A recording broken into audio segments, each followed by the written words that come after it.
যাদেরকে বিয়ে করা হারাম। মহান আল্লাহ তাআলা মুসলমানদের উপর বিয়েকে হালাল করেছেন, সে সঙ্গে জেনাকে হারাম করেছেন। একজন পুরুষ ও একজন নারীর মধ্যে ইসলাম নির্দেশিত বৈধ উপায়ে সম্পর্কর মধ্য দিয়ে বংশবৃদ্ধির বৈবাহিক সভ্যতা গড়ে ওঠে মুসলমানের। তবে যেই কাউকে বিয়ে করার সুযোগ ইসলাম রাখেনি, পাপাচার থেকে মুক্ত হয়ে সুন্দরভাবে জীবনযাপন করার জন্য আল্লাহ তাআলা মুসলমানদের উপর এ বিধান দিয়েছেন। এটা আল্লাহ তাআলার একটা গুরুত্বপূর্ণ নীতি। এছাড়া বিয়ের মাধ্যমে দাম্পত্য জীবন গঠন করা নবীদেরও সুন্নত। ইসলাম মানবজাতির সভ্যতা আদর্শ রক্ষায় একজন পুরুষকে 14 জন নারীর যে কারো সঙ্গে বিয়ে করতে নিষেধ করেছেন।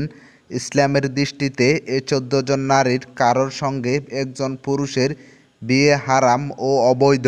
এই 14 জন নারী হলেন: মায়ের মতো 5 জন, মা, খালা, ফুফু, শাশুড়ি, দুধমা। বোনের মতো 5 জন, বোন, দাদি, নানি, নাতনি, দুধ বোন।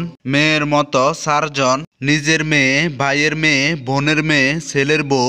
মহিলারা যে 14 জনের সাথে বিয়ে করা হারাম: বাবার মতো 5 জন, বাবা, চাচা, মামা, শ্বশুর, দুধ বাপ। ভাইয়ের মতো 5 জন, ভাই, দাদা, নানা, নাতি, দুধ ভাই। ছেলের মতো 4 জন, নিজের ছেলে, ভাইয়ের ছেলে, বোনের ছেলে, মেয়ের জামাই। বিয়ের আগে বা পরে উল্লেখিত ব্যক্তি ব্যতীত অন্য কারো সাথে দেখা দেওয়া জায়েজ নেই, সম্পূর্ণরূপে হারাম। আল্লাহ আমাদেরকে মেনে চলার তৌফিক দান করুন, আমিন।